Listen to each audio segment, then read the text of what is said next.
আসসালামু আলাইকুম সবাইকে। আশা করি সবাই ভালো আছেন। একটা স্যাড নিউজ দিই। গত পরশুদিন আপনার কোরিয়ার জনজু শহরে বাংলাদেশি এক স্টুডেন্ট সে রিসেন্টলি কোরিয়াতে আসছে মাত্র 2 বছর হয়েছে। কোরিয়ার জনবুক ন্যাশনাল ইউনিভার্সিটিতে সে ইএপি প্রোগ্রামে কোরিয়াতে 2 বছর আগে সে কোরিয়াতে আসে এবং ওইখানেই আপনার 6 মাস পর সে ইএপি প্রোগ্রাম শেষ করার পর 6 মাস পর সে কোরিয়ার সংহিয়ন ইউনিভার্সিটি, যেটা আপনার গুয়াংজুতে অবস্থিত, সংহিয়ন ইউনিভার্সিটিতে সে অ্যাডমিশন হওয়ার পর সে ওইখানেই আপনার লেখাপড়া, তার ডিপ্লোমা কোর্সে 2 বছরের ডিপ্লোমা কোর্সে ভর্তি হয় এবং সে জঞ্জুতে থাকা অবস্থায় সে পার্ট টাইম জব করতে গিয়ে আপনার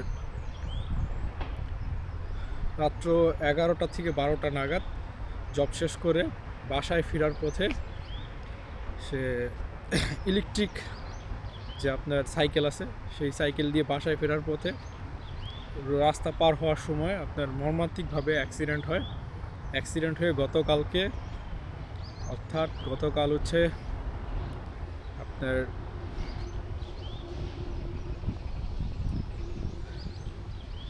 গতকাল মে 3 তারিখে আপনার কোরিয়ান টাইম সকাল 11টা নাগাদ সে হসপিটালে আপনার ইন্তেকাল করে।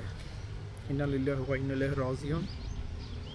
তার আত্মার মাগফিরাত কামনা করি।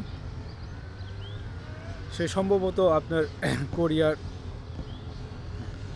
3-4 মাস আগে কোরিয়াতেই আপনার সে যাকে ভালোবাসতো তাকে বিয়ে করছে। এখন তার পুরো পরিবারটা আপনার মনে করেন কীভাবে এই শোক কাটিয়ে উঠবে তা আমার ভাষা নাই। কারণ পুরো পরিবারটাই হচ্ছে তার উপরে ডিপেন্ডেন্ট ছিল যতটুকু শুনতে পারছি। এবং যে মেয়েটা বিয়ে করলো এই মেয়েটারও এখন মনে করেন কি হবে, এই মেয়েটারও তো মনে করেন এই শোক কীভাবে কাটিয়ে উঠবে, খুবই কষ্টের। আপনার বিদেশে যারা আমরা স্টুডেন্ট ভিসায় এসে লেখাপড়া করার পর সাথে সাথে যখন আমরা পার্ট টাইম জব করে এদেশে নিজের খরচটা নিজে চালানোর চেষ্টা করি, কিন্তু এরকম দুর্ঘটনার জন্য আমাদের এমন মর্মান্তিক দুর্ঘটনা আমরা কেউ চাই না কারো জীবনে আসুক। একটা দুর্ঘটনা সারা জীবনের কান্না।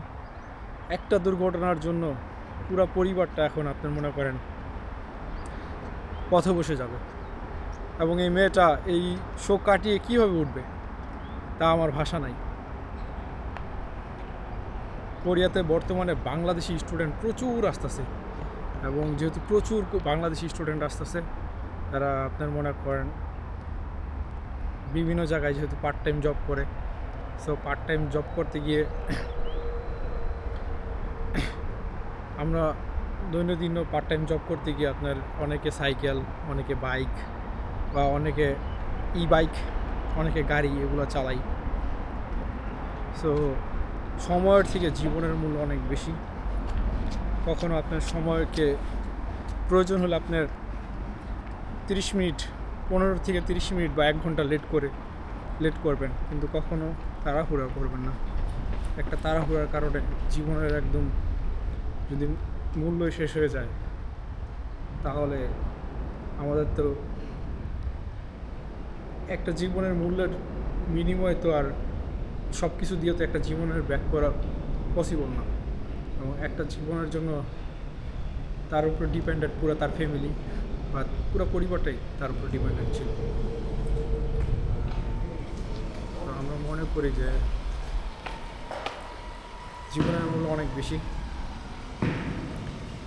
যে কোনো সয় সম্পত্তি থেকেও জীবনের মূল্য অনেক বেশি। জঞ্জুতে যে ঘটনাটা ঘটলো, এই ঘটনাটা কিছুদিন আগেও আপনার জানেন যে মাসখানেক আগে আপনার কোরিয়ার খাংওংদো শহরেও আপনার এক বাংলাদেশি স্টুডেন্ট গাড়ি চালাতে গিয়া গাড়ি ড্রাইভ করতে গিয়ে আপনার অ্যাক্সিডেন্টে আপনার মারা গেছে। তো এরকম দুর্ঘটনা প্রায় হচ্ছে আমাদের এখানে কোরিয়াতে, কিছুদিন পর পরই এরকম দুর্ঘটনা ঘটতেই আছে। তো যারা আপনারা গাড়ি ড্রাইভ করবেন বা বাইক ড্রাইভ করবেন, অবশ্যই আপনার কোরিয়ান আইন মেনে চলবেন। আপনার লাইসেন্স সহকারে, যেটা চালাইতে যেই লাইসেন্স লাগে, গাড়ি চালাইতে হলে অবশ্যই গাড়ির লাইসেন্স, এবং বাইক চালাইতে হলেও বাইকের লাইসেন্স লাগে। সো কোরিয়ান আইন মেনে চলে ড্রাইভ করুন। এবং যারা আপনারা সাইকেল চালাবেন, অবশ্যই সাইকেল চালানোর সময় হেলমেট এবং হাতে গ্লাভস ব্যবহার করুন। এবং কোরিয়াতে আপনার সাইকেল চালাইতে হলে এক ধরনের স্পেশাল জুতা পাওয়া যায়। যদি আপনার কাছে এক্সপেন্সিভ মনে না হয়, ওই জুতা আপনার 50 থেকে 70,000 এরকম জুতা পাওয়া যায়। তো এরকম একজোড়া জুতাও কিনে নিন।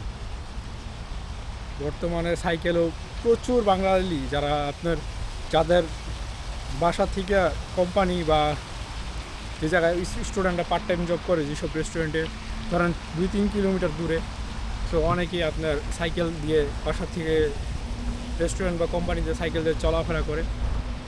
তো যদি আপনি সাইকেল দিয়ে চলাফেরা করেন, অবশ্যই ভালো চেয়ে একজোড়া জুতা, গ্লাভস এগুলো কিনে আপনার এগুলো ইউজ করেন। জঞ্জুতে যে মারা গেছে তার আত্মার মাগফিরাত কামনা করি, আল্লাহ তাকে বেহেশত নসিব করুক। আমার বলার ভাষা নাই কোনো। আপনার এইভাবে দুর্ঘটনা ঘটেই চলছে। ইভেন গত বছর আরেকটা দুর্ঘটনার ঘটনা বলি। গত বছর কোরিয়ার কোরিয়ার বুসান শহরে আপনার সামার ভ্যাকেশনে 3 জন বাঙালি আপনার কোরিয়ার হিয়ন্দে বিচে আপনার সুইমিং করতে গেছিলো। সুইমিং করতে গিয়ে 3 জন মারা গেছে একসাথেই। তা কেউই আপনার সুইমিং পারতো না, সুইমিং করতে গিয়ে তারা মারা গেছে।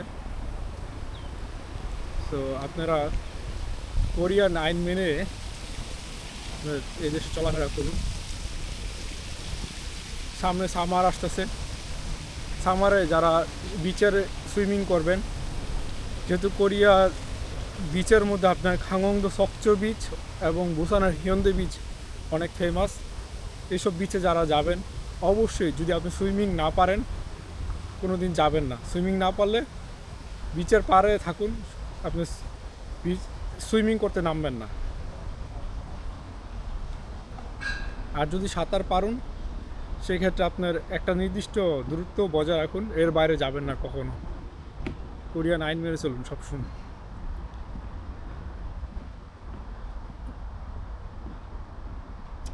এটা হচ্ছে, আমি এখন কোরিয়ার গিম্পু শহরে। এটা গিম্পুতে একটা পার্ক, এটা আমার বাসা থেকে খুবই কাছে। তো এখানে আমি আজকে, যেহেতু আমার অফিসের ছুটির দিনে আমি একটু ঘুরতে আসছি। আমার মনে এত কষ্ট গতকালকের দুর্ঘটনার জন্য, কষ্টের কারণে মনে করেন আপনার সারাটা রাত ঘুমাইতে পারিনি। কোরিয়াতে এরকম অনাকাঙ্ক্ষিতভাবে একটার পর একটা প্রাণ ঝরে যাচ্ছে দিনের পর দিন।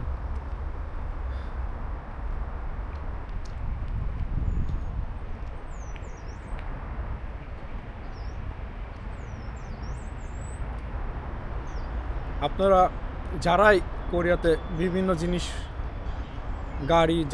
বিভিন্ন যানবাহন চলাচল করেন, অবশ্যই প্রত্যেকটা যানবাহনের insurance plus driving licence plus insurance maintain করবেন।